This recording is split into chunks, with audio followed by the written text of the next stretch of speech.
What's up, YouTube? I hope each and every one of you guys are healthy and achieving at least one of your goals today. Today we're going to be doing a video with the 2023 Chevy Camaro LT1 convertible. Huge thank you to Jesus Montes over at Koons, Tysons, Chevy, Buick, GMC for allowing me to do this video for you guys today.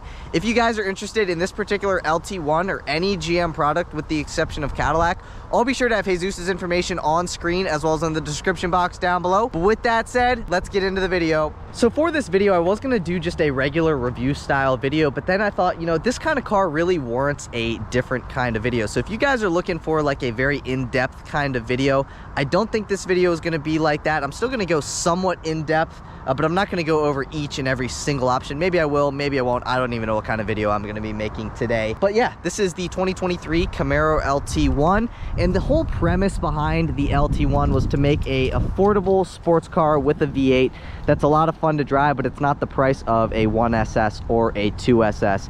Now, the one we have here today kind of misses that premise. Reason being is that this is an expensive variant of the LT1.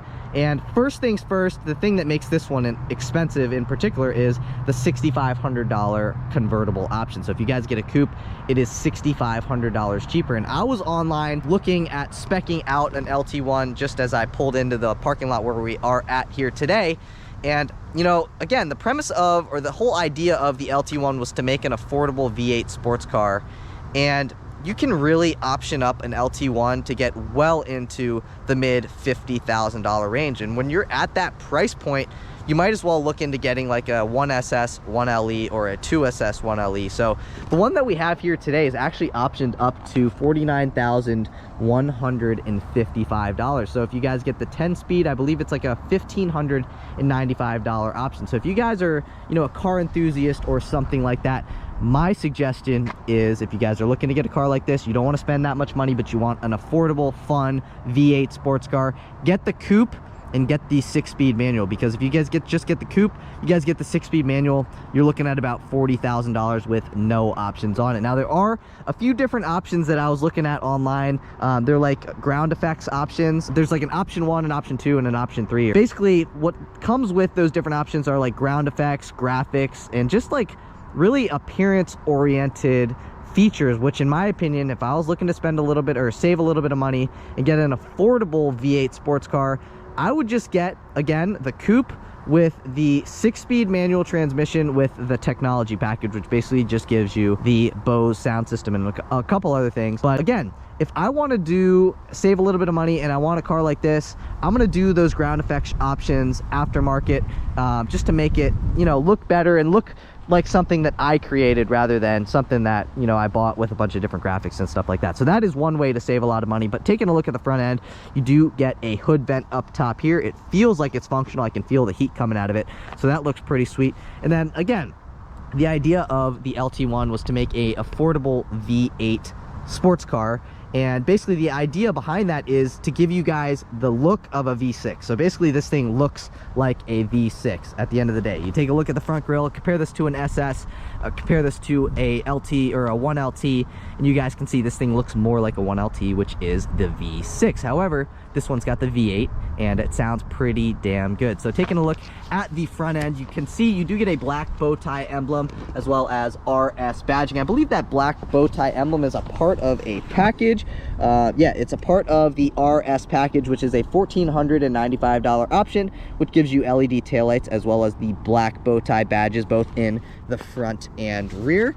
So that might be a worthwhile option. But again, if you guys want to just get this, spend less money, you guys can just black out the badges yourself. But really, that's a look at the front end. You guys get a couple air vents on this side and the outer sides of your front bumper, but really that's about it. If you guys want to add the ground effects, you can either do that as a factory option or you can do it aftermarket. In my opinion, personally, I would do it aftermarket. Taking a look, you do in the front get 4-piston Brembo front brakes, and this particular one does have the $395 red brake caliper option, which basically just paints the brake caliper option. And with the LT1, you do get a performance suspension, so this isn't like a fancy, you know, 1LE suspension with the MagneRide. It's just a good old-fashioned performance suspension, and that's what it looks like up in there.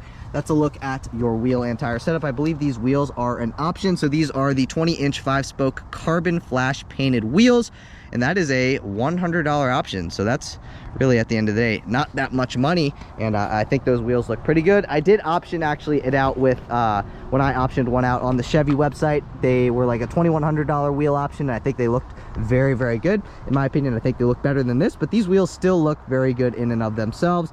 On your front two fenders, you have your LT1 badging, which looks pretty darn sweet. Now, side note, short little story is that I'm on a Camaro forum website, or Camaro forum thing on Facebook, and there was an old guy. He was like 60 years old, and he posted a picture of an LT1 that he had just bought, and he was like, oh man, I worked my entire life for this car, and I finally got a sports car that I liked. And everybody in the comments was giving him grief because they were like, oh, you worked your whole life and you bought a V6. No, he didn't work his whole life. He bought an LT1, which is the V8. So he was basically like, guys, this is a V8. So that's what I'm saying when it looks like a V6, but you guys get V8 performance for a whole lot less than what a 1SS costs. So taking a look, you can see, obviously it's a Camaro, so it's got those huge doors. You do get keyless access. That's your convertible top. Taking a look at the rear end, you do get a limited slip differential, which is very, very nice. It is not an ELSD like you find on like the Corvette Z06, like the C7 Corvette Z06. I believe it is a mechanical limited slip differential. If you guys want to correct me in the comments down below, feel free to. Again, those LED taillights come a part of the RS package, which is basically a $1,500 option, as does that black bow tie emblem. You guys can see you get this pretty sweet spoiler back here on the back end of the RS. The only other option that I'm going to point out while we are back here is that this does have the $995 dual mode exhaust. So I guess that would be another option that I would add on my personal Camaro LT1, because, you know, if you're pulling into your wife's house or you're pulling into your girlfriend's house and it's at night, you want to be able to turn it into tour mode and have the exhaust be nice and quiet. However, for those days that you guys want to go out, rip with your buddies in their cars, you guys can flip it into sport mode and then get that nice, loud, crackly exhaust. I was driving this from the dealership to the spot where I'm at here today, and the crackles from the exhaust were just perfection. Sounded so freaking good. And then you can see you get a relatively aggressive rear valance back here, and I love the quad tip exhaust. That is really what, in my opinion, makes the back end of the LT1, as does that little subtle wing that you got back here as well.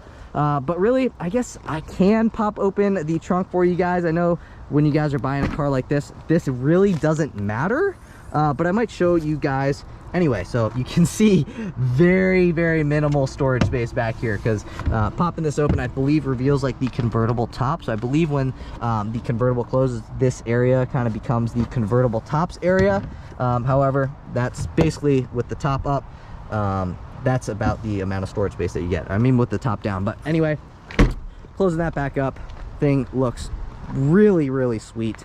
In my opinion, you know, I don't love the way a convertible looks, but when the convertible top is down, I love the driving experience. You can get all the different, you know, sensations of the smell. You get the sound. It's such an experience to drive with the convertible top down. But again, convertible top is a $6,500 option. But let's move into the interior. Let's talk about some of the features that this one's got on it. That's a look at the door panel. You get the Bose sound system again. So a couple options that this does have. So this does have the 10-speed transmission, which is a $1,595 option. This has the RS package, which includes LED taillights and black bow tie badges. That's a $1,495 option. This has the dual mode exhaust. That's a $995 option. This has the technology package, which includes the 8-inch infotainment screen with wireless CarPlay, wireless Android Auto, and the Bose sound system. This one also has red brake calipers, which is a $395 option, and black wheel lug nuts and locks, which is a $325 option. This one has the carbon fiber appearance cap shift knob, which is right here, and that is a $155 option. And last but not least, which is actually pretty dang funny, is that the 20-inch 5-spoke carbon flash painted wheels are a $100 option. So the wheels on this car are cheaper than this shift knob right here, which is hilarious to me. But I'm going to show you guys what the total MSRP is. So I'll throw the window sticker on screen. You guys can take a look at what the options this has on it and all the other stuff. So the total MSRP of the way that this particular 23 Camaro LT1 convertible is spec'd is $49,155. So again, it can get pricey quick. So, you know, this thing starts at like $38,000, but once you start adding a couple options, you know, you can work your way up to $50,000 relatively quickly. So that's why I'm saying, if you guys want something affordable, you want something that is on the cheaper side of it, get the coupe, get the 6-speed manual, and get the technology package. And there was one more package that I would recommend getting, maybe the RS package. But again, if you guys don't care about LED taillights or black bow tie badges, you can skip that option as well if you guys just want the performance and none of the creature comforts. So that's basically the idea of the LT1. Now let's hear what the LT1 sounds like. So fire her up.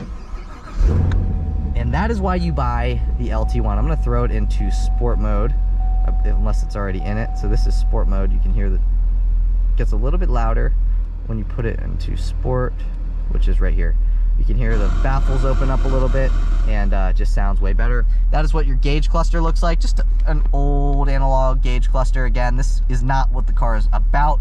It's about the performance. It's not so much about the looks of the gauge cluster. I still think the gauge cluster looks good. Again, this is the 10-speed, so you do get the paddle shifters behind the steering wheel. That is what the infotainment screen looks like. And then you got this button right up top here to open and or close your convertible top. One thing I wanted to point out that I thought was kind of cool is that on your driver's side door panel, you can see you get these weird buttons that I've never seen before.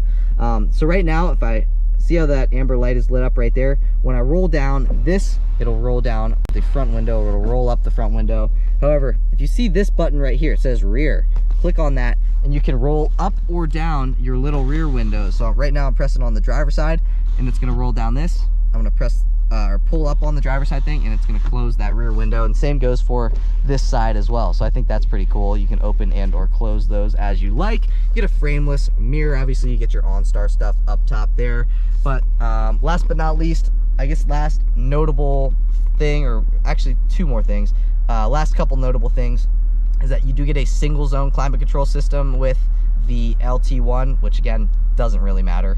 And then the other thing was you got your drive mode selector right here. So you got Tour, Sport, and Snow and Ice. So those are your three different drive modes: Tour, Sport, Snow, and Ice. Obviously we're going to be driving it in sport mode. I'll give you guys a rev or two. Sounds really dang good. I don't know if I'm going to drive with the top up or down. I'll probably drive with the top up because of the wind noise, but you know, I think you guys are probably tired of hearing me talk, so let's go for a drive. All right guys, for this drive I'm thinking that I'm going to roll the rear two windows down a little bit just for sound. I'm going to see what it sounds like, and if it's a little bit too loud with the wind noise, I will roll them up. But right now I'm going to put it in sport mode. I know it's already in sport mode, but I'm going to put it back in sport mode, go into drive, and then we're going to drive here in manual mode. I'll show you guys what the paddle shifter response is like, but most of this part of the video I'm going to try to stay quiet and just give you guys what the beautiful LT1 is all about, which is the sound and the engine performance. So we'll pull out onto here, and here we go.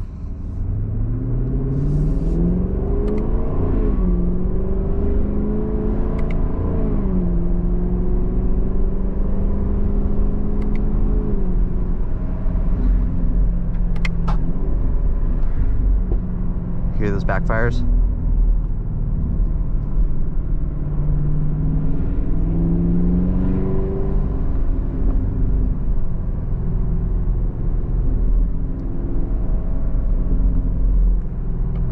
This exhaust system sounds fantastic. When you guys let off, or if you guys downshift or something like that, it gives you really nice burbles. Like one time I was coming down this hill and I think I downshifted into second, and I was in fourth, then I went into third, then I went into second, and it gave me just the most amazing crackles that I've ever heard really on a stock car, almost BMW level crackles. It just sounded so good, and I had the top down, and it's such a fun driving experience with the top down. It's just a matter of, are you okay with how this thing looks with the rag top, and then also, are you okay with spending the extra, you know, $6,500 to get the convertible? But I'll see if I can't get those sounds again.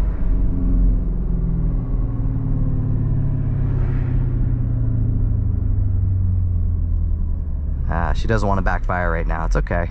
But we're going to do a little bit of an acceleration here to the left. Nothing crazy, but a little something something.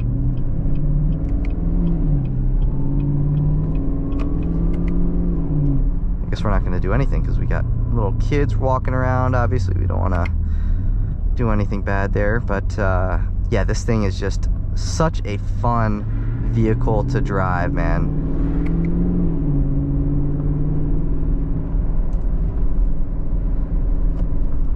Throw it back into drive, let it do its thing, and then I'll show you guys what it's like in drive, how it handles itself. But paddle shifter response is surprisingly good. I was surprised at how quickly the paddle shifters responded. Obviously, we're not going to do any crazy accelerations here today because this thing only has 27 miles on it and we don't want to ruin the break-in period, but we'll do a little something here. Nothing crazy again, but we'll see how it shifts in sport.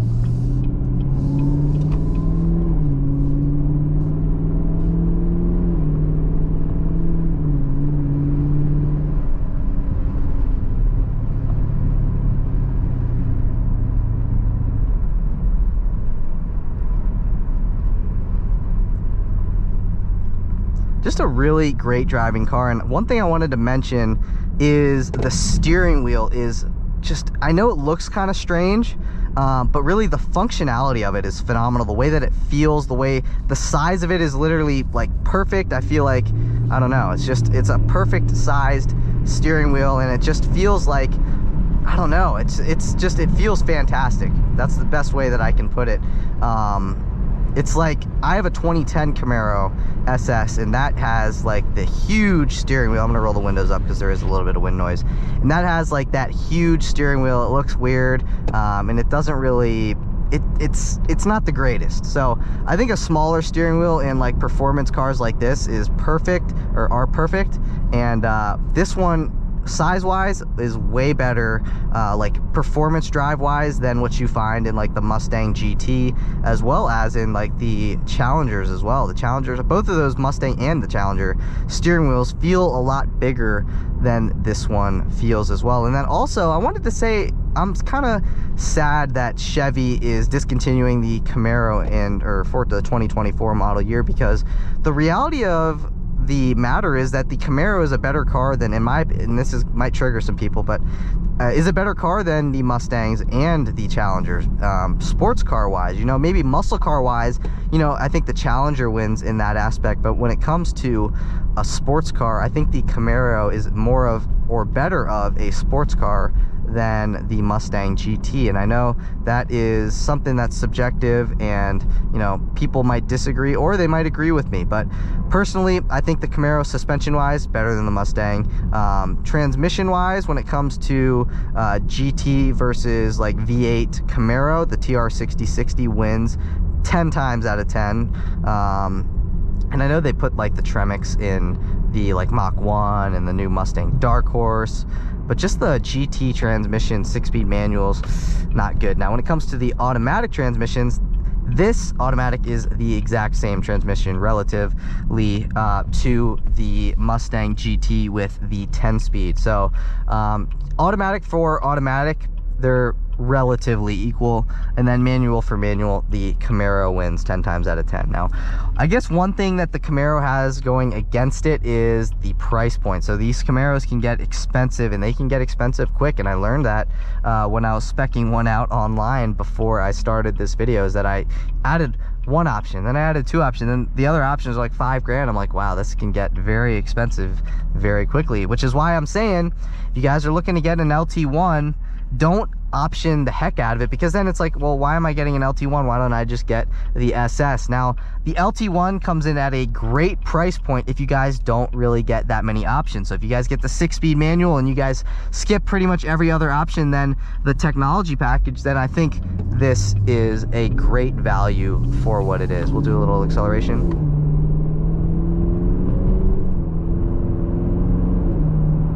And the way that this car sounds, man, I don't know if I'm just partial to the LS LT. I guess I am in a way, but I also love the way that the Mustangs sound and the way that the Challengers sound as well. But there's just something special about an LS/LT engine, and obviously the LT sounds different. I love this. The way that this thing sounds reminds me of like a C7 Z06 sound-wise.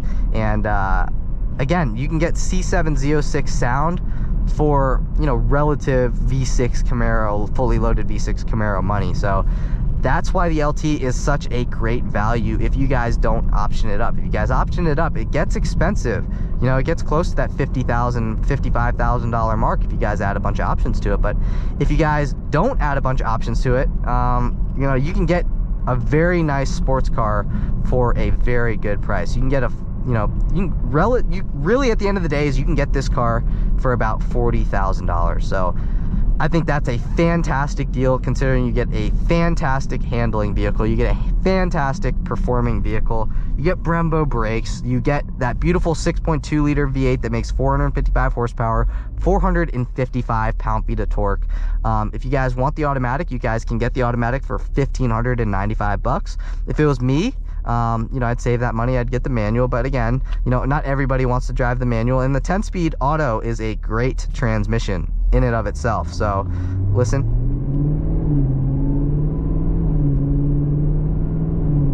to how fast it shifts between gears. It's just, and once, another thing is about the 10-speed is once you get higher up into the RPM, it goes bah, bah, bah, so it just constantly just stays in the power band.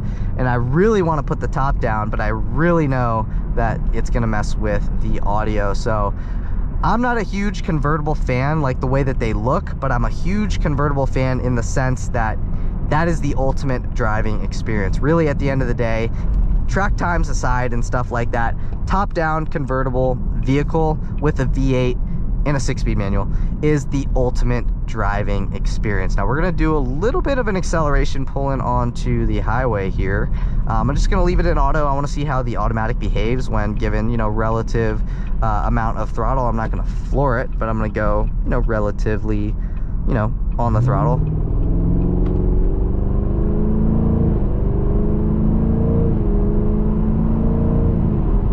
You guys see what I'm saying? How it keeps it in the power band. It's just I love that. That is what's awesome. And you know, I am not an automatic transmission hater. You know, you get a lot of auto review people, or just, you know, YouTube people who like cars, or just car people in general who are total automatic transmission haters, and the 10-speed auto warrants zero hate. It's a great transmission. And it's funny that I'm going to talk about this auto versus manual thing here for a second, because my mom, like a couple weeks ago, just picked up a 2020 Miata RF GT, and it has the 6-speed automatic transmission. So she picked that car up, and that kind of sparked my interest in the ND Miata platform, and I started looking for videos about them, and I saw that people who made videos about the automatics really just gave them an unnecessary amount of hate. So I actually made a video, and it hasn't come out yet, but it'll come out before this video goes live, about how you can't just hate a car because it has an automatic transmission.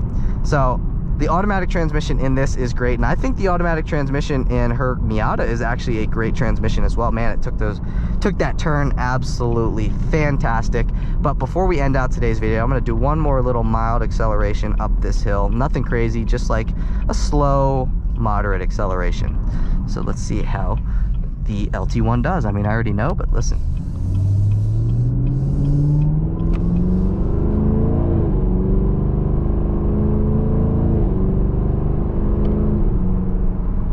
Sounds so good, performs so well, shifts so well. And even with the suspension, this is like the performance suspension, so it's not like mag ride or anything like that. It still soaks up bumps very well. It still goes around turns like this very well. Like, watch this. I mean, so flat around that turn.